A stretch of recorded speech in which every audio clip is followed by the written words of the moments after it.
நீ வளர்த்த வேள்வியிலே நீயே போய் இறங்க வேண்டும். அப்படி ஆதிபர சக்தியானவா வேள்விக்குள்ள எப்படி இறங்குறா தெரியுமா? என்ன செய்கிறாள்? இந்த ஆதிபர சக்தியுமா ஆதிபர சக்தியம்மா வேள்வியில இறங்குதால இந்த ஆண்டவனுக்கு முன்னால அம்பிகைய பார்வதியா வேள்வியில இறங்கும் போது இந்த ஆதிசக்திக்கு பின்னால ஆங்கார சொருபத்தோட வீர பல்ல விசனையா வச்சு கொண்ட திருமுகமா அப்பு நல்ல சடையழகியா ஆங்கார ரூவக்காரியா முட்ட போல மொழியழகா முழு நீண்ட பல்லழகா ஆங்கார சொருபத்தோட சொருபத்தோட அழகுடானே அழகுடானே கிட்டிருந்தா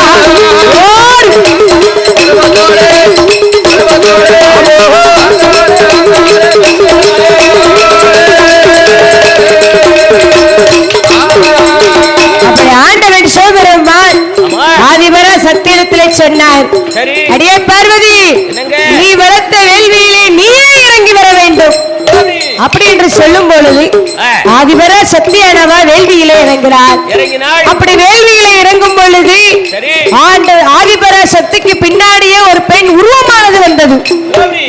அங்கார சொருவத்தோட வீர பல்ல வெறி சடையோட வந்து பிறந்தார். பார்த்தால் ஆண்டவன் ஆதிசக்தி நீதான் வேள்வியில பிறந்து வந்த, உனக்கு பின்னாடி வந்தது யாரு? அப்ப சொல்லுதா ஆண்டவா இதுதான் என்னோட தங்கச்சி. ஆமா யாரு தெரியுமா?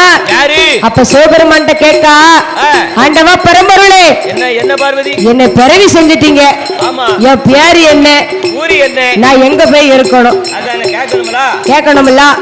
அப்ப சிவபெருமான் சொல்கிறார், அம்மா பெண் கொடியே நீ ஆங்கார சொர்வத்தோட பிறந்ததுனால உனக்கு கைலாசத்துல இடம் கிடையாது. உன் பேர் என்ன பேரு தெரியுமா? என்ன பேருங்க? அக்னியில பிறந்ததுனால உனக்கு அக்னி காளி என்று பெயர் கொடுத்தார். அக்னி காளி என்று பெயர் கொடுத்து நீ கைலாசத்துல இருக்க முடியாதம்மா, வடபுறத்து கோட்டை போட்டு வடபுறத்து காளியாக போய் அமரி என்று சொன்னார். அப்படி அமரி என்று சொல்லி ஆண்டவன் சிவபெருமான் படைக்கும் தொழிலை செய்வதற்காக பிரம்மதேவனை பிறவி செய்தார். அப்படி பிரம்மதேவனை பிறவி செய்ய, அதாவது பிரம்மதேவன் தான் எறும்பு முதல் யானை வரை 84 லட்சம் கோடி ஜீவ ராசிகளை படைப்பார். ஆனா உயிர் கொடுப்பது ஆண்டவன் சிவபெருமான் தான். அப்படி அதாவது ஆதிவெள்ளி கைலாசத்திலே ஆமா 3 பேருக்கு தொழில் இருக்கலாமா? படைத்தல், காத்தல், அழித்தல். ஆமா 3 பேருக்கு 30 தொழில் இருக்கு. ஆமா பிரம்மா, விஷ்ணு, படைத்தல், காத்தல், அழித்தல். மூர்த்திகள் இவங்க தான். ஆக்க அவிக்க எல்லாமே அவங்க கையில தான் இருக்கு. நமக்கு இன்னைக்கு இருக்கணும்னு சொன்னாலும் அது ஆண்டவர் கையில தான் இருக்கு. அவர் கையில தான் இருக்கு. நாளைக்கு இல்லாம நம்ம போடணும்னு நினைச்சாலும் அது கடவுள் கையில தான் இருக்கு. எல்லாரும் சொல்லுவாங்க சில பேரு, நான் நினைச்ச என்ன வேணாலும் ஒண்ணே செய்வேன், ஒன்னதான் கழிக்க முடியாது, சரித்திரமே என் கையில தான் இருக்கு அப்படின்னு சொல்லுவாங்க. அதெல்லாம் சும்மா நம்ம கையில எதுவுமே கிடையாது. எல்லாமே அவன் செயல்.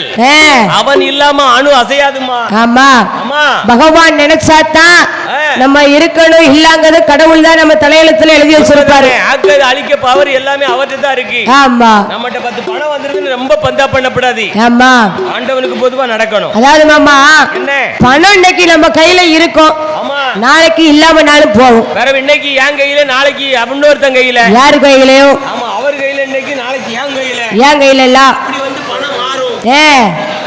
அப்படி ஆதிவெள்ளி கைலாசத்திலே என்னாச்சு? என்னையா ஆச்சு சொல்லுங்க, நீங்க சொல்லுங்களே. என்னமோ ஆச்சு. அப்படி ஆதிவெள்ளி கைலாசத்திலே, அதாவது ஆண்டவன் சிவபெருமானுக்கும் ஆதிபர சக்தியானவளுக்கும் வருடம் ஒரு முறை திரு கல்யாணமானது நடக்கும். வருஷம் திருக்கல்யாணம் நடக்கும். அம்மா கல்யாணம் நடக்கும். கல்யாணம் திருக்கல்யாணம் யார்? பகவானுக்கும் பார்வதிக்கும். பகவானுக்கும் பார்வதிக்கும். சரி. அதாவது அம்மா என்னம்மா கல்யாண வீடுன்னு சொன்னா சரி எப்படி இருக்கும்? கல்யாண வீடுன்னு சொன்னா கலகல கலகல கலகல கலகல கலகல கலகல கலகலன்னு இருக்கும். கல்யாண வீடுனா கலகலப்பா இருந்தா தான் கல்யாண வீடு. சொரிமுத்தையனர் கோயில்ல எப்படி கலகல கலகலன்னு இருக்காங்க. அதுக்கு தான் ஒரு வாரத்துக்கு முன்னாடி சொந்த பங்கத்தை எல்லாம் கல்யாண வீட்டுக்கு கூப்பிடுவாங்க. மைனி வாங்க கல்யாணம். அக்கா வாங்க. சித்தி வாங்க சித்தி. அண்ணே வாங்க. எங்க பெரியம்மா அங்க இருக்கவ பாரு அப்படின்னு ஒரு வாரத்துக்கு முன்னாடியே சொந்தக்காரங்க பந்தக்காரங்க எல்லாம் வீட்டுக்கு கூட்டி வந்து சரி வீடு நிறைய இருப்பாங்க சொந்தக்காரங்க. அந்த காலத்துல அப்படி இருந்தாங்க. ஆமா. இந்த காலத்துல கல்யாணம் வேணும்னு சொன்னா சரி பொண்ணு மாப்பிள்ளை இருக்கோ இல்லையோ ரெண்டாவது பட்சம் கச்சேரி இருக்கணும். ஓ பாட்டு கச்சேரி இருக்கணும். சண்டாமேளம் இருக்கணும். செண்டாமேளத்தை எதுக்குமா வைக்காங்க? நாதேஸ்வரம் வைக்கணும். அதான் நேயம். நாதேஸ்வரம் நம்ம தியாகராஜன் ஐயா கூப்பிட்டா கல்யாணத்துக்கு சூப்பரா வாசிப்பாங்க. எதுக்குயா செண்டாமேளத்தை போட்டு கல்யாண வீட்டுல அடிக்காங்க? செண்டாமேளம் இல்லாத கல்யாண வீடு எங்கேயாவது நடக்கா? எதுக்கு செண்டாமேளம் வைக்கணும், ட்ரம்ஸ் வைக்கணும். இப்போ ஒரு வெடி வேற கண்டுபிடிச்சிருக்காங்க. அது பேர் எனக்கு தெரியல. அது பேர் என்ன பேரு? என்ன பேரு எனக்கு தெரியலையே. கல்யாண வீட்டுக்கு வில்லுப்பாட்டி ஐயா வைக்க மாட்டாங்க. நாதேஸ்வரன் நவி செல்வா அந்த வெடி பேர் என்ன பேரு? மாமா சொல்லுவாங்க கல்யாண வீட்டுக்கு ஏன் இன்னும் வில்லுப்பாட்டு வைக்கலன்னு கேட்காங்க. கல்யாண வீட்டுல வில்லுப்பாட்டு எதுக்கு வைக்கலன்னா பெண்ணு மாப்பிள்ளையும் நடந்த கதை பிறந்த கதை வளர்ந்த கதையை படிச்சா சிக்கல் ஆயிரும். நம்ம கொஞ்சம் விவரமா சொல்லலாம்ல. அதுக்கு தான் வில்லுப்பாட்டு வைக்கல. அவர் மாப்பிள்ளை எப்படி பிறந்தாரு எப்படி வந்துகிட்டு இருந்தாரு அப்படின்னு சொன்னா வில்லுப்பாட்டை படிச்சோம்னு சொன்னா கல்யாண வீட்டுல கல்யாணமாயா நடக்கும், சண்டை தான் நடக்கும். அதானே மாப்பிள்ளை அங்க போனார் இங்க வந்தார் அப்படின்னு உள்ளத படிச்சா என்ன ஆகும்? அந்த மணப்பேடையில இருந்து ஒரு வாரத்துக்கு பிறகு ஆகக்கூடிய டைவர்ஸ் வந்து உடனே முடிஞ்சு போயிடும். தாலி ஏற உடனே டைவர்ஸ் ஆயிரும். ஐயோ மாப்பிள்ளை வந்து நம்மளுக்கு வேலை என்ன வேலை? மாப்பிள்ளை வந்து பெருசா பேசணும். மாப்பிள்ளை அதை செஞ்சார் இதை செஞ்சார் அப்படி செஞ்சார் இப்படி செஞ்சார் பெருசா சொல்லணும். எந்த வீட்டுல இருந்து நம்மள கூட்டுக்காங்களோ அந்த வீட்டுக்கு சாதகமா நம்ம படிக்கணும். அப்படின்னு வந்து சாதகமா பெருசா பேசி பூலாரம் சுட்டிட்டு வர வேண்டியது. கொஞ்ச காலம் போனா கல்யாண வீட்லயே வில்லு வைக்க நிலைமை வந்துருமாமா. கல்யாண வீட்டுக்கு வந்து அட்வான்ஸ் வாங்குமா. கேட்டாங்கல்ல கோயில்பட்டிக்கு நம்ம வில்லுக்கு போயிருக்கும் போது கல்யாண வீட்டுல வில்லுக்கு கேட்டாங்கல்ல. நமக்கு தானே போக இடம் இல்ல. உலகம் எப்படி மாறிட்டு பத்தியலா. இப்ப சேலத்துக்கு கேட்டிருக்காங்க ஒரு கல்யாண வீட்டுக்கு. சேலத்துக்கு போறோம் அடுத்த மாசம். போன மாசம் கும்பகோணத்துக்கு போனோம். சரி அது போல கல்யாண வீட்லயும் வில்லுப்பாட்டு வைங்க. சரி அப்படிதானே. அதாவது என்னது ஒரு கல்யாண வீடுன்னு சொன்னா பொண்ணு மாப்பிள்ளை கிடந்து ஆடலாம். பொண்ணு மாப்பிள்ளை ஒரு ஸ்டேஜ்ல ஆடலாம். அதுல ஒரு நியாயம் இருக்கு. மாமியா கிடந்து ஆடுதா, மச்சினி கிடந்து ஆடுதா, கொழுந்தியா கிடந்து ஆடுதா. ஆமா குடும்பமே கிடந்து கல்யாண வீட்டுல இப்ப ஆடுது. பெண்ணு ஒரு வாரத்துல இன்னைக்கு கொழுந்தியா கைய பிடிச்சு மாப்பிள்ள ஆடுதாரு. ஆமா மாமனார் ஒரு பக்கத்துல நிக்காரு. மாமியால மருமகனும் கிடந்து ஆடுதாவ. எப்படி இருக்கும் பாக்க? எப்படி ஆகி போச்சு உலகம் பாருங்க. உலகம் எப்படி மாறி போச்சு, காலம் மாறி போச்சு. அதே போலவே ஆண்டவன் சிவபெருமானுக்கும் ஆதிவர சக்தியானவளுக்கும் சரி வருடம் ஒருமுறை திரு கல்யாணமானது நடக்கும். கைலாச பர்வதத்திலே திருக்கல்யாணம் நடக்கும். அப்படி திருக்கல்யாணம் நடக்கும் பொழுது என்னது ஆதிவர சக்தியானவா ஆமா ஆண்டவன் சிவபெருமானிடத்தில் சொல்கிறார். என்ன சொல்லுதா? ஆண்டவா பரம்பொருளே என்ன பார்வதி? அதாவது என்னை அலங்காரம் செய்வதற்கு பழைய தோழி பெண்கள் எனக்கு வேண்டாம். பழைய தோழி பெண்கள் எனக்கு தேவையில்லை. எனக்கு புதிய தோழி பெண் ஒன்று வேணும். புதுமையாக ஒரு தோழி பெண்ணை எனக்கு பிறவி செய்யணும். ஆமா சரி அப்படி என்று சொல்லி ஆண்டவன் சிவபெருமானிடத்திலே சொன்னார். ஆண்டவன் சிவபெருமானிடத்திலே ஆதிபரா சக்தி பார்வதி சொல்கிறார். அதாவது என்ன கல்யாண வீடுன்னு சொன்னா அலங்காரம் ரொம்ப முக்கியம். மணமேடை அலங்காரம் பண்ணணும், பந்தல் அலங்காரம் பண்ணணும், தோரணத்தை கட்டணும். ஏமா மாப்பிள்ளை அலங்காரம் பண்ணி கொண்டு வந்து மணமேடையில் வைக்கணும். சொந்தக்காரங்க எல்லாம் வரணும் இல்ல. அதுக்கப்புறம் தானே கல்யாணம் நடக்கும். சுவார்கரி பொங்கணும், பத்திரிக்கை அடிக்கணும். சரி ஒரே கொண்டாட்டமா இருந்தா தான் அது கல்யாண வீடு. அதான் கல்யாண வீடு. அப்படி ஆதிவெள்ளி கைலாசத்திலே எப்படி அலங்கரித்தார்கள் தெரியுமா? எப்படி ஆதிவெள்ளி கைலாசத்திலே கைலாச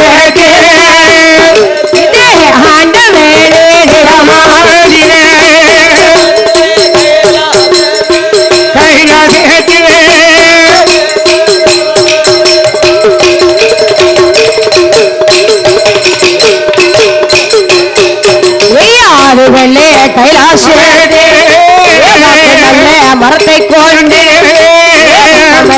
மலகரித்தா நல்ல மரத்தை கொண்டு எல்லாம் மலகரித்தா வண்ண வண்ண பூக்களை உடனே அலங்கரித்தா ஆதிவெள்ளி கைலாச ஆதிவே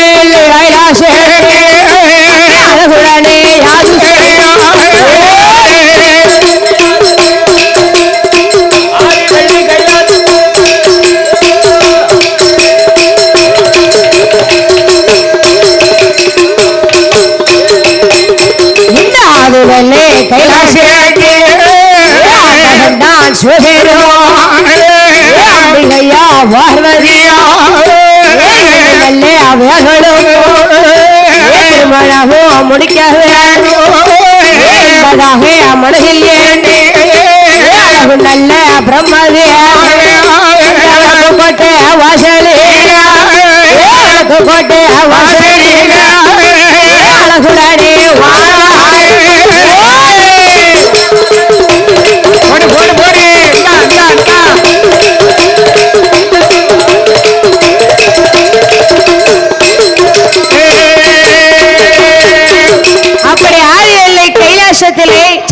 மணப்பந்தலை அலங்கரிக்க வேண்டும் என்று மணமேடை மணப்பந்தல் அலங்கரிக்க வேண்டும் என்று பெண்ணை மரத்தை கொண்டு தெருக்கள் எல்லாம் அலங்கரித்தார்கள். மரவகன்று பாதை எல்லாம் அலங்கரித்தார்கள். அப்படி வண்ண வண்ண பூக்களை கொண்டு வகையுடனே அலங்கரித்தார்கள். கைலாச மலை அழகாக அலங்காரம் செஞ்சாங்க. இப்ப ஐயா வாசல்ல எப்படி அலங்காரத்தை பாத்தியதா?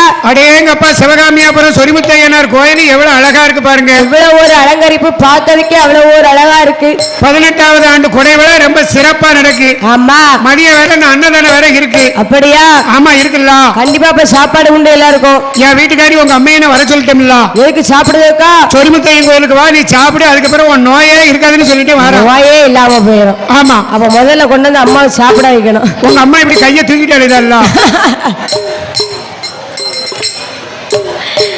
அப்படி ஆதிவெள்ளி கைலாசத்திலே சரி வண்ண வண்ணை பூக்களை கொண்டு வகையுடனே அலங்கரித்தார்கள். அப்படி அலங்கரித்த பொழுது ஆமா ஆதிவர சத்தியனவா ஆண்டவன் சிவபெருமானிடத்தில் கேட்டார். என்ன கேட்க? ஆண்டவா பரம்பொருளே, என்ன பார்வதி, என்னை அலங்காரம் செய்வதற்காக சரி ஒரு புதிய தோழி பெண் ஒன்று எனக்கு வேணும். ஓ, புதுமையா தோழி பெண் வேணுங்கிற? ஆமா. சரி, படைக்கும் தொழிலை செய்யக்கூடியது யாரு? 4 முகத்தை கொண்ட பிரம்மதேவன். பிரம்மதேவன். ஆமா. அப்படி ஆதிவெள்ளி கைலாசத்திலே ஆண்டவன் சிவபெருமான் பிரம்மதேவனிடத்தில் என்ன சொல்கிறார் தெரியுமா? என்னமா சொல்கிற? ஆதிவெள்ளி கைலாசத்தில் ஆதிவெள்ளி கைலாசத்தில் பிரம்மதேவன் மாதில மகனே பிரம்மதேவா வாழ்க்கையே அம்பிகையா பாரதியே அலங்காரோ செய்வதற்கு பெண்கள் ஆதிசக்தி பாரதியே உடனே கேட்டாளே ஆண்டவன்னா சிவபெருமான் பிரம்மதேவே இடமதிலே உடனே சொல்ல போது அந்த வார்த்தையை காரியத்தை அதில் வைத்து எல்லாம் பிரம்மதேவே யாது சொல்வார், யாது சொல்வார் ஐயா, யாது சொல்வார்.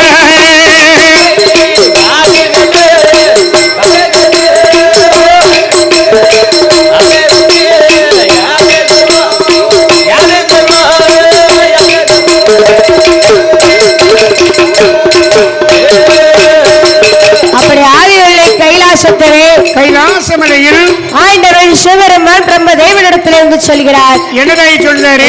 என் மகனே பிரம்மதேவா, வாங்க சாமி, வாங்க வாங்க ஆண்டவா, வாங்க சாமி. நீ என்ன செய்யணும் தெரியுமா?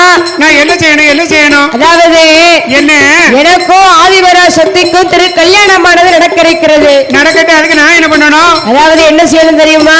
என்ன செய்யணும்? ஆதிசக்திக்கு புதிய தோழி பெண்கள் வேணுமா? ஓ, உங்க மனைவி பார்வதி அலங்காரம் பண்ண புது தோழி பெண் வேணும். ஆமா, சரி. அதனால ஆமா நீர்தான் எப்படியாவது புதிய தோன்கோள் தோழி பெண்களை பிறவி செய்ய வேண்டும். ஆண்டவா, என்ன எறும்பு முதல் யானை வரை 84 லட்சம் கோடி ஜீவராசிகளை படைக்கின்ற எனக்கு சரி உங்க பார்வதிக்கு ஒரு தோழி பெண்ணை பிறவி செய்யறது பெரிய விஷயமா? உடனே நான் பிறவி பண்ணுதேன். பிறவி செஞ்சாதான் நான் கல்யாணம் மணமேடைக்கு வருவேன். ஆண்டவா, ஆமா, உங்களுடைய வார்த்தைப்படி நான் 1000 மண்டபத்துக்கு போறேன். சரி, ஒரு பிரம்ம பீடத்தை போட போறேன். அதுல ஒரு தோழி பெண்ணை பிறவி செய்ய போறேன். அப்படியா? ஆமா சாமி. சரி, என்று ஆண்டவன் பகவானுடைய வார்த்தையை கேட்டு பிரம்மதேவன் பார்வதி அம்பிகைக்கு ஒரு தோழி பெண்ணை பிறவி செய்யணும். சரி, இந்த சற்று நேரத்தில் பேச்சியம்மா வந்து பிறக்க போறா. ஆமா ஆமா, பேச்சியம்மா. ஆமா, பேச்சியம்மைக்கு வந்து படப்பு போட்டு இருக்காங்கல்ல ஐயா. அதனால பேச்சியம்மா பிறக்கணும் இல்ல? சரி, பேச்சமனை பிறை பண்ணிட்டு தான் அதுக்கப்புறம் முத்தாரம்மனை பிறை பண்ணணும். சரி சரி. அப்படி ஆதிவெள்ளி கைலாசத்திலே ஆமா பிரம்ம தேவனானவர் சொன்னார், ஆண்டவா பெரும்பொருளே, என்ன வடக்கு கோட்டை வாசலிலே ஆயிரங்கால் மண்டபத்திலே சரி ஒரு பிரம்ம பீடத்தை போட்டிருக்கிறேன். சரி. அந்த பிரம்ம பீடத்திலே வந்து ஆமோ பெண்ணாகவ பிறக்க வருகிறார். ஆமா அப்படி என்று சொல்லி சரி பிரம்மதேவன் எப்படி பிறவி செய்தார் தெரியுமா? எப்படி எப்படி அம்மா? ஆதிவெள்ளி கைலாசத்தில் ஆதிவெள்ளி கைலாசத்தில் அழகு வெள்ள பிரம்மதேவன் பிரம்மதேவன் தான் எடுத்து வீர தட்டும் போது வீர தட்டும் போது ஆகார சர்வத்தோட அழகுடான பெண்டிருந்தா பல்ல விரிசடையா வெற்றி கொண்ட திருமுகமா அப்பு நல்ல சிறையழகியா ஆகார ரூபக்காரியா உச்சியில விழுந்த சடா உலகம் எல்லாம் நீராட நல்ல விழுந்த சடா உலகடலு நீராட உலகடல்ல விழுந்த சடா உலகடலு நீராட ஆதிவெள்ளி கைலாசத்தியா சுத்த போல முள்ளழகா நீண்ட வல்லழகா ஆகார சர்வத்தோட சத்தம் பாடுவாளா அழகுடானே ஆதிவெள்ளி கைலாசத்தே கைலாசத்தே அழகுடானே அழகுடானே பெண்டிருந்தா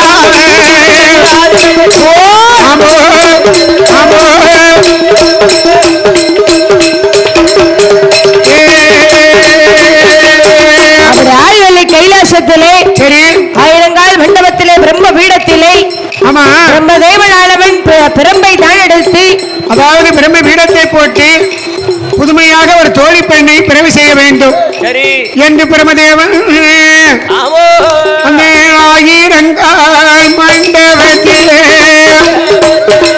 பிரம்மதேவன் பிரம்ம பீடம் ஒன்றே போடுகிறாரே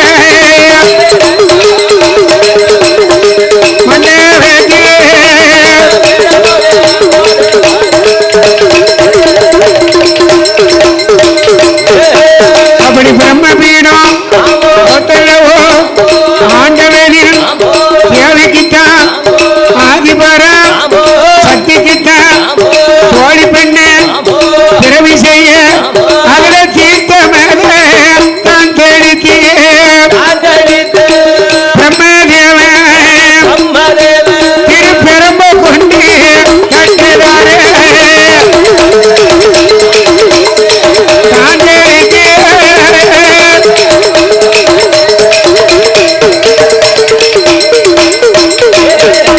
அப்படி பிரம்ம பீடம் போட்டல்லவோ தீர்த்த மேல தான் தெளித்து திருப்பெரும்ப கொண்டு கட்டும் போது அந்த பிரம்ம பீடம் வெடிக்குதையா வெடிக்குதையா பிரம்மதேவன் அருளாலே ஆமோ ஆமோ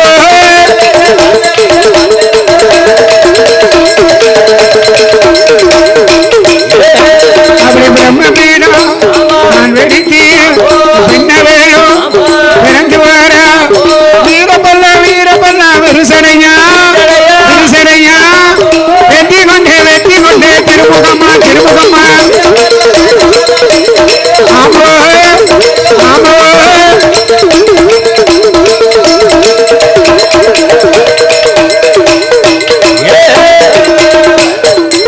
நம்ம கோலக்காரி சாலக்காரி கோபத்தோடு தான் பிறந்து அவளுக்கு முட்டை போல கண்ணு ரெண்டும் முருங்கங்க தடையழகா ஆமோ ஆமோ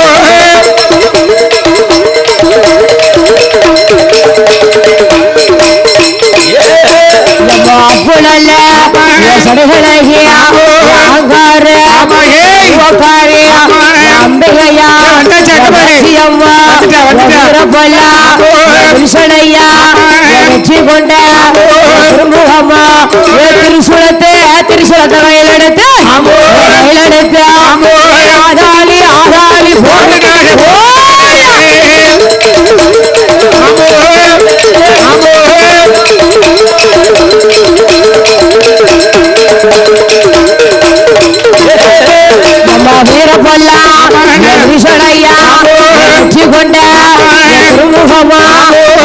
போல புலிகளகா நீண்ட சொல்லலகா ஆங்காரே ஆங்கார சொருவத்தோட ஆகாளி ஆகாளி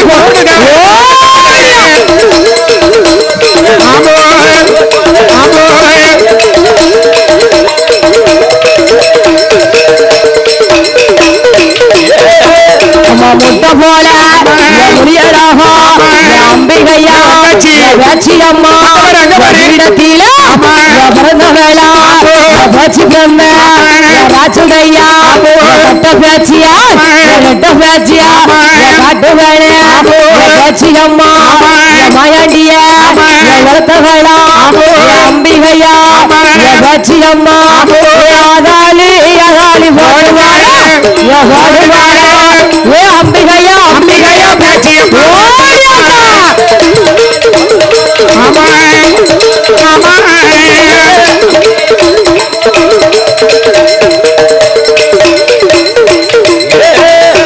அம்பிகையா பேச்சியம்மா மஞ்சனே முகத்தழகியா குச்சி போவியா வாசக்காரியா சொல்லாத பேச்சியம்மா ஆயானோ காத்தவளா அம்பிகையா பேச்சியம்மா வீடத்தில பிறந்தவள வேப்பமுறையே வேப்பமுறை கையெழுத்திய விளையாடி விளையாடி கொலை பண்ணுங்க கொலை பண்ணுங்க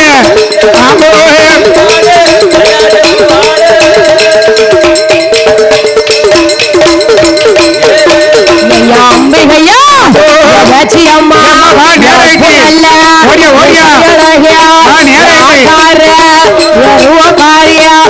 வீரப்பல்லா விஷடையா கொண்ட திருமுகமா ஒரு வீடியா மஞ்சனையா முகமெல்லாம் பூசுவாலா ரெண்டு வீடியா மஞ்சனையா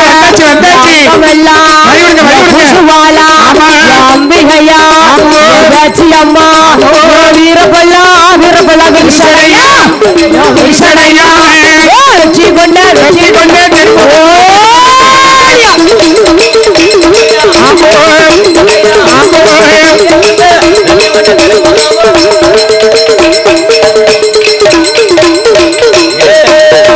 ஒரு பிடி மஞ்சனைய மஞ்சனைய நம்ம பேச்சியம்மா அவ உடம்பு எல்லாம் பூசுதாழ பூசுதாழ உடம்பு எல்லாம் பூசுதாழ பூசுதாழ மஞ்சனைய உடம்பு எல்லாம் பூசுதாழ